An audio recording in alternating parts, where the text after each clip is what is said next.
I woke up this morning, I stretched, I went and saw my dogs, I looked out the window, and I was just thinking to myself, man, it's a nice day. I might go have a walk around the neighborhood later. And then I saw this.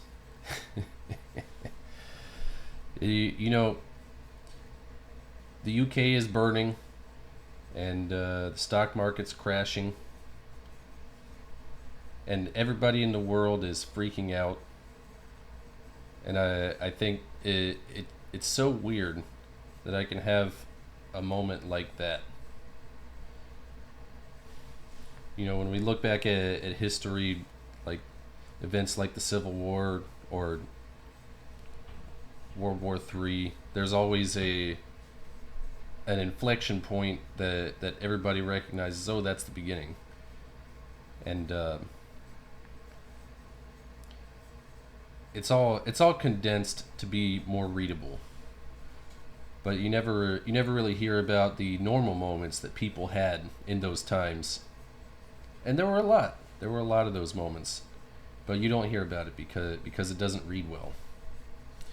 So Kamala Harris selects Minnesota Governor Tim Walz as running mate. This from Huffington Post. I chose them specifically because they're far left. And Kamala Harris's website does not list any policy positions or platform. This the News Hour. Welcome back, my weirdos.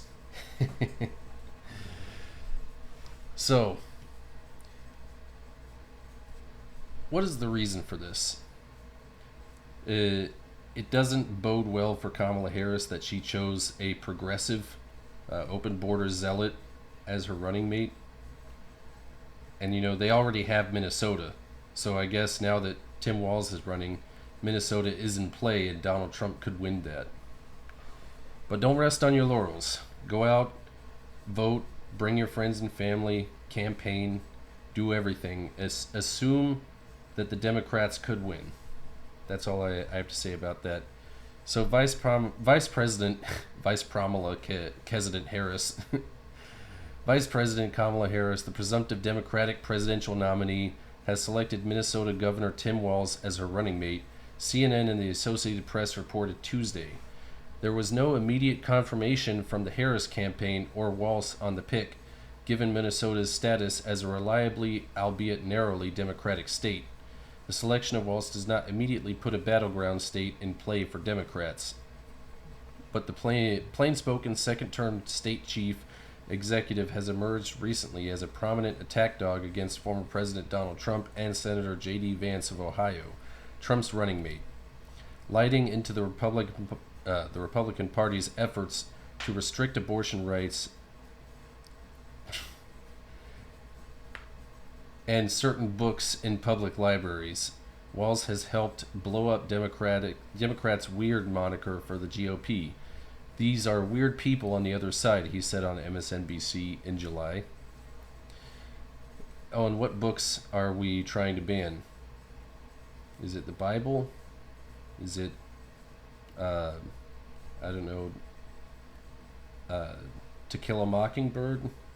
No, it's books like In Defense of Looting, other race theory books, gender theory, all that stuff. I'm not going to go into that, but it's those books that are particularly harmful to young mind. Walz, a former public school teacher and veteran of the U.S. Army National Guard, previously represented southern Minnesota to the U.S. House of Representatives from 2007 to 2019. He has highlighted his upbringing in a small town in Nebraska to go on offense against Vance, arguing that the GOP vice presidential pick fails to appreciate the small town truism. Truism? Mind your own damn business. Walz made his career... Wait a minute. No. He doesn't believe in mind your own damn business. He believes in, I'm going to get in your business. You're not allowed to mind your own business. You stay with me on my policy positions, or else. Walz made his career in Mankato, a small Democratic city amid a sea of rural conservative agricultural communities in southern Minnesota. Since his re-election in 2022, Walz leveraged a narrow legislative majority to pass a bevy of major progressive reforms, including a Medicaid buy-in, paid family and medical leave, a phase out of fossil fuels, and free school lunches for all. But Walz's southern Minnesota roots have failed to arrest Democrats' steady slide at the polls in the rural areas known as Greater Minnesota. The Republican incumbent carried Minnesota's first congressional district, Walz's former House seat, by more than 11 percentage points in 2022. And now we've got this from Charlie Kirk on X. Shout out to you, man. Welcome to the race, Tim Walz. Let's make sure America knows who you are. You helped ignite the George Floyd riots, the worst the country had seen in decades. While Minneapolis burned, you stalled on deploying the National Guard for an entire day, blaming the city for not submitting the right paperwork. You let your daughter leak the Guard's deployment plans online so that rioters would know how long they had to loot the city with impunity. Minneapolis is a war zone because of you. Just days after the attempted murder of Donald Trump, you called him and his supporters fascists, egging on the same rhetoric that led to him being shot in the first place. You have overseen some of the most radical youth trans surgery laws in the country. Under your leadership, teenagers can get their breasts chopped off and get sterilized. And your government calls it health care. You have the most radical abortion laws in the country. 0 limits. Every year, 5 to 6 babies are born alive and then murdered legally under laws you support. On immigration, you famously said you wanted to provide a ladder so invaders can come over Trump's wall. You are a radical open border zealot. You oversaw the single worst fraud of the COVID era, the Feeding Our Future case. Thanks to ineptitude at your Department of Education, criminals stole $250 million of taxpayer dollars to spend on luxury cars, houses, and vacations. Also, during COVID, you approved $500 million in hero pay for frontline workers, only to have 40% of that money go to people who were ineligible or, in many cases, literally deceased. In the House, you were Pelosi's sidekick and did whatever the Democrats demanded. You will try and disguise yourself as a folksy Midwestern moderate. In reality, you are a white male version of Kamala Harris. Radical, inept, undeserving to be in leadership. Make this go viral. Ruin their honeymoon. Let's educate millions because the media will not. And another one from Charlie Kirk is a clip of Mr. Tim Walz talking. Let's see what he says. And I think seeing a plan that's out there, talking about it with folks, knowing that he's not going to do anything. He talks about this wall. I always say, let me know how high it is. If it's 25 feet, then I'll invest in the 30-foot ladder factory. That's not how you stop this. Yep, open border zealot.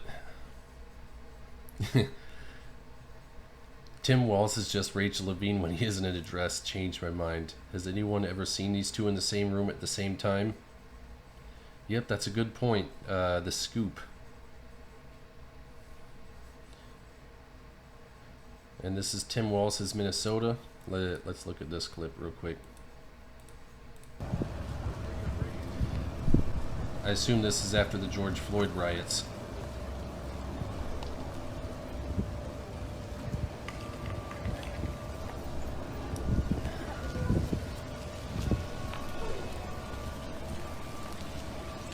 That's abysmal.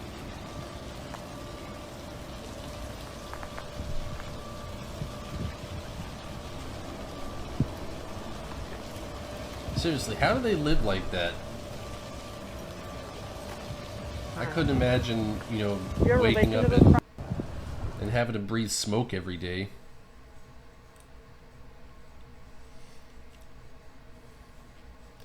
And two more from Charlie Kirk. Tim Walz pick shows that Kamala has a serious base problem. If she had actual control of her party, she would have selected Shapiro. Harris is going to run to the base and rely on the multi-billion-dollar GOTV and ballot chasing machine Democrats have built. They are betting on their machinery, not their messaging or persuasion. This is a turnout election relying on who has the most bodies on the ground during voting month. And one more clip from Mr. Tim Walz here. But we can get out there, reach out, make the case. And for one thing, don't ever shy away from our progressive values. One person's socialism is another person's neighborliness. One person's socialism is another person's neighborliness. Oh, look at me. I'm Tim Walz. I'm old. I'm old and I'm white. And I'm progressive. I'm a socialist Democrat. Poor Josh Shapiro, PA, stitched his Oh, no, I'm not going to read that. So, yeah. Tim Walz is a radical progressive Democrat and does not bode well for Kamala Harris's run for president. And we got this from SCNR. Kamala Harris' official website lists no policy positions or platform. The campaign promises to continue protecting our freedoms, delivering justice, and expanding opportunity. During a virtual roll call last week, Vice President Kamala Harris secured enough votes from Democratic Party delegates to win the party's nomination for president. And in layman's terms, this means that she received 0 votes and was installed as the nominee. With only 15 days remaining before the Democratic National Convention in Chicago, political analysts, pundits, and social media users are noting that Harris's official campaign website lacks any mention of policy she plans to advance should she win this fall's presidential election. Visitors to the site are greeted by a landing page soliciting donations in amounts of $25, $47, $100, $250, $5,000, or another amount. Contributions are processed through Act Blue, a Democratic fundraising platform that has faced allegations of money laundering. And I brought that up before. I told you about that. Upon navigating to Harris's homepage, supporters are prompted to enter their email addresses and phone numbers and can find links to learn about her record, volunteer, or purchase campaign merchandise. However, the site does not mention a single policy priority she would pursue as commander-in-chief, leaving voters with lingering questions about how she would govern if elected. The closest the site comes to outlining her platform is a general statement promising to continue protecting our freedoms, delivering justice, and expanding opportunity so that every American can not just get by, but get ahead. In contrast, her top rival, former President Donald Trump, prominently features a link to his Agenda 47 platform on the first page, despite having already established his bona fides, serving 4 years as president. Trump outlines 20 agenda items, including policies related to illegal migration, reducing inflation, domestic energy production, protecting Social Security, and ensuring the dollar remains the world's reserve currency.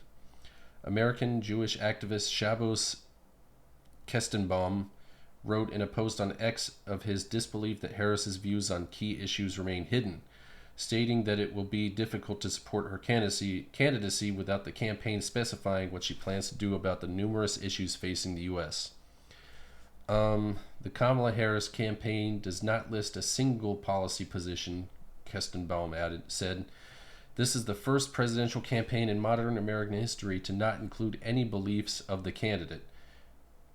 Hard to consider voting for her when she doesn't outline what she'll do as president.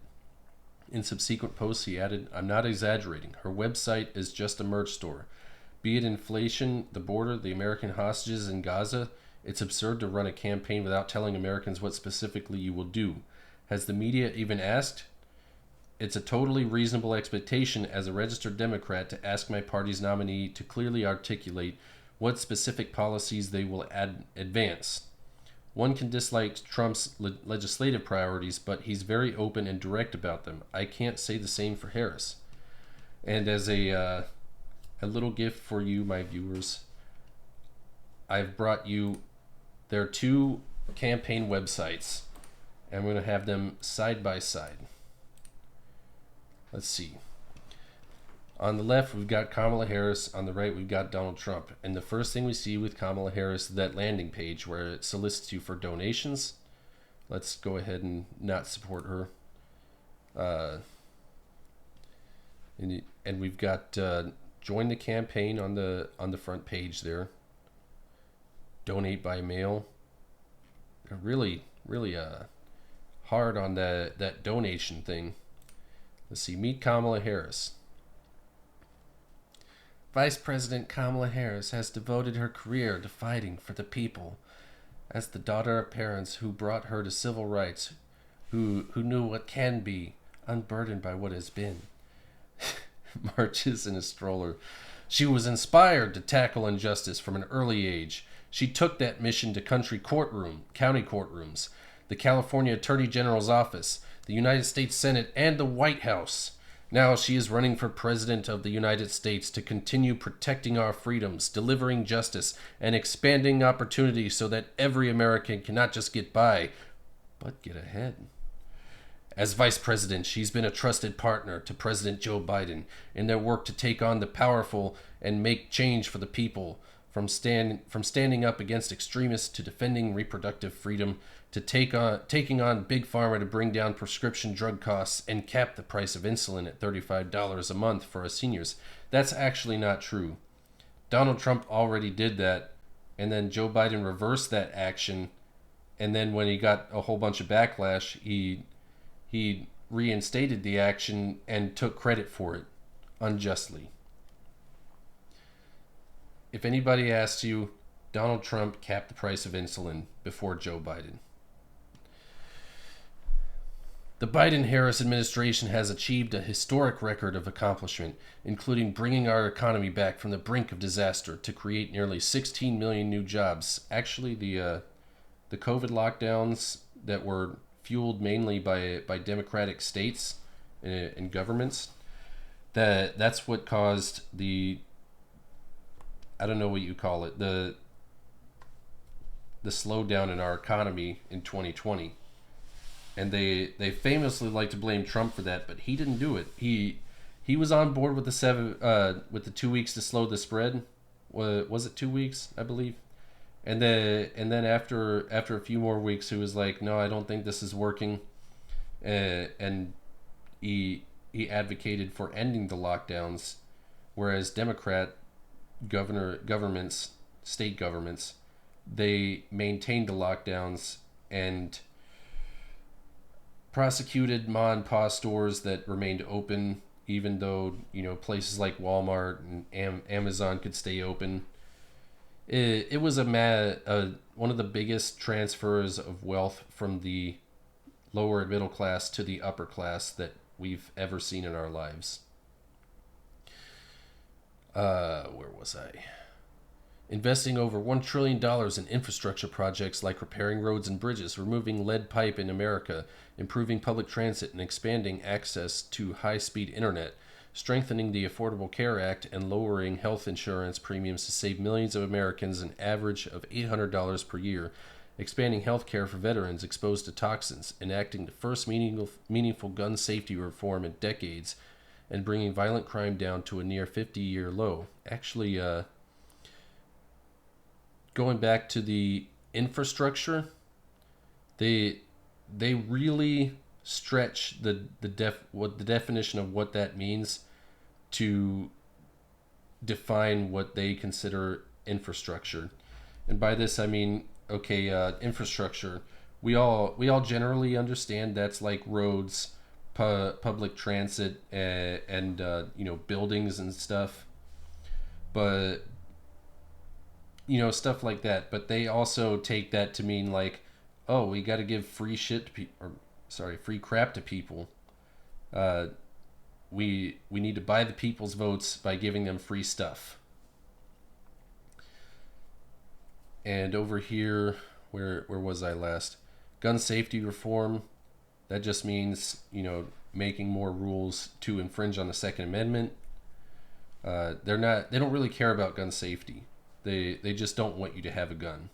If they cared about gun safety, they would fund education on that. Education and training on gun safety. Bringing violent crime down to a near 50-year low. Well, it's easy to bring crime down if you just tell the FBI to stop reporting it. passing the largest ever investment in tackling the climate crisis. There's nothing that any amount of government spending can do to counteract climate change. Now, whether or not it's a real thing, I'm not going to argue that. There's good points on both sides. My point is, I don't really believe that government spending can be effectual in that manner, and I think it's just a waste. And appointing the first black woman to the United States Supreme Court. There we go again with the racial DEI hires. You know, they always say, "Oh, we love DEI," but then when the Republicans use it as a pejorative, they're like, "How dare you?" They get really offended.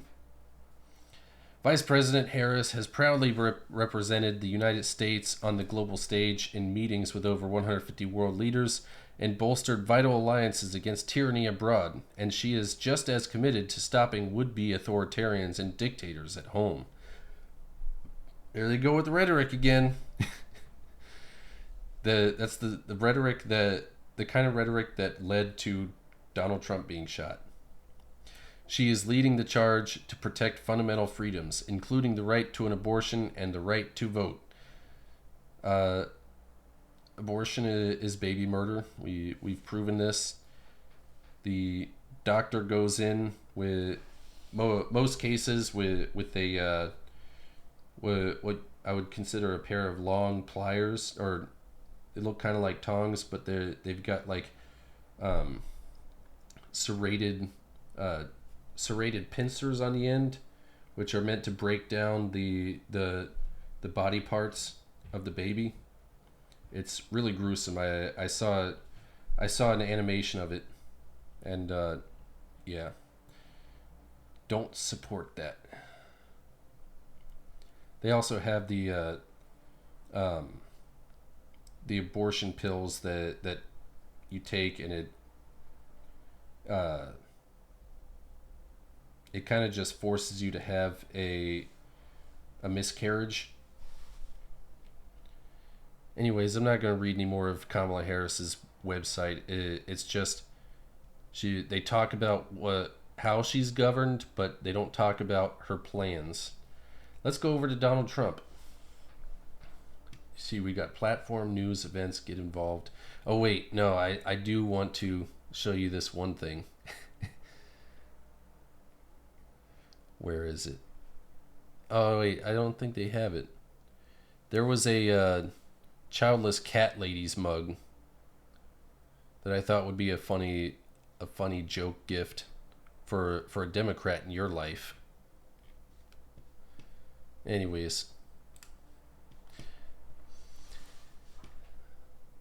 and over here on the front page, they got a quote from, "They're not after me, they're after you. I'm just standing in the way."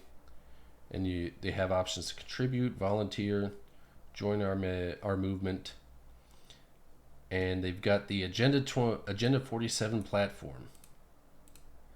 America needs determined Republican leadership at every level of government to address the core threats to our very survival: our disastrously open border, our weakened economy, crippling restrictions on American energy production, our depleted military, attacks on the American system of justice, and much more. To make clear our commitment, we offer to the American people the 2024 GOP platform to make America great again. It is a forward-looking agenda that begins with the following 20 promises that we will accomplish very, very quickly when we win in the White House and Republican majorities in the House and Senate. And let's go look at this platform. And right there, he lists his policy positions. 20 policy positions he puts right up front. Read the official 2024 Republican Party platform here.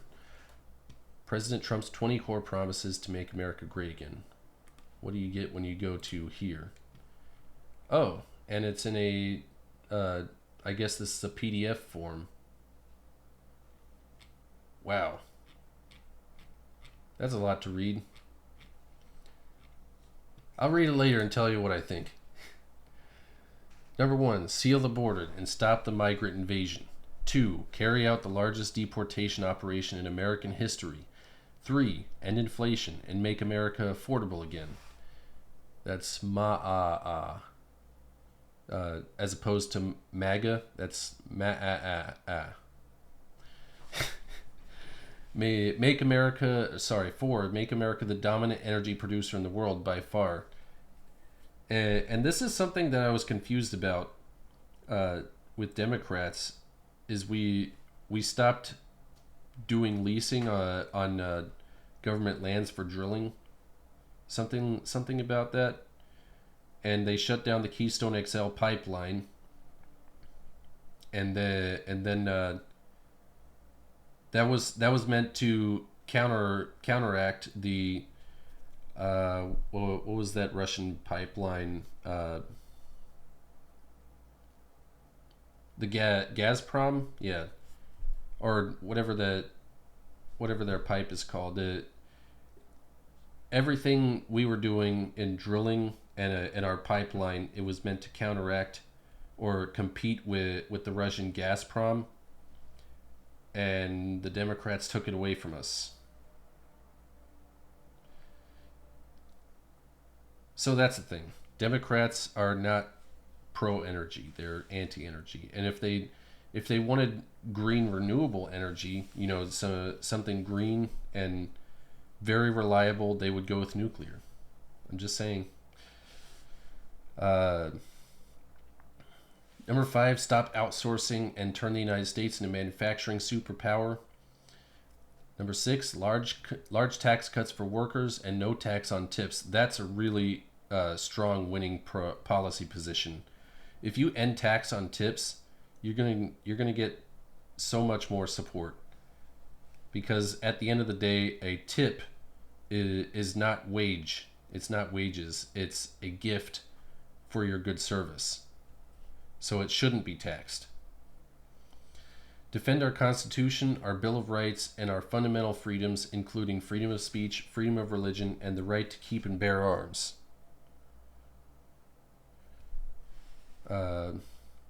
Number 8, prevent World War III, restore peace in Europe and in the Middle East, and build a great Iron Dome missile defense shield over our entire country, all made in America. Number 9, end the weaponization of government against the American people. Yeah, I really support that one. Number 10, stop the migrant crime epidemic, demolish the foreign drug cartels, crush gang violence, and lock up violent offenders. Yes. Number 11, rebuild our cities, including Washington, D.C., making them safe, clean, and beautiful again. Number 12, strengthen and modernize our military, making it, without question, the strongest and most powerful in the world. Number 13, keep the U.S. dollar as the world's reserve currency. Number 14, fight for and protect Social Security and Medicare with no cuts, including no changes to the retirement age. Number 15, cancel the electric vehicle mandate and cut costly and burdensome regulations. And the Social Security thing, I don't know why we're still fighting over that. It's just going to go insolvent in 10 years. It's a broken system. It takes taxing 4 young people to support 1 older person. And it's getting worse with the more we import illegal immigrants who they don't pay taxes, and they're just burdening the system even more. Number 16, cut federal funding for any school pushing critical race theory, radical gender ideology, and other inappropriate racial, sexual, or political content on our children. Number 17, keep men out of women's sports. Yes, 100%. Number 18, deport pro-Hamas radicals and make our college campuses safe and patriotic again. I almost think it's suspicious how much I agree with these policy positions. Almost as if he knows what we want to hear as Americans. I mean, that's just almost too good. Number 19, secure our elections, including same-day voting, voter identification, paper ballots, and proof of citizenship. Yes. Number 20, unite our country by bringing it to new and record levels of success. Man. Why can't we just have this now?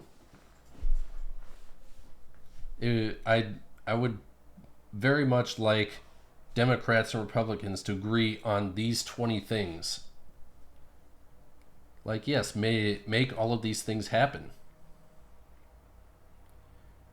Like, you don't have to be a far right or alt right conservative to really support these ideas. I don't know. I think I'm going to go and get more groceries today. I'm looking forward to seeing that super high bill. Yeah. Anyways, if you've got any criticisms for me, or if you want to support me, please smash that like button, subscribe, tick the bell to see more. You'll get a notification every time I go live if you do that, or every time I upload. Sorry. And yeah, I'm still working on getting that locals community up to snuff. So I will see you later. This has been the News Hour. Whatever you do, don't have a bad day. And I'll catch you later. Ciao.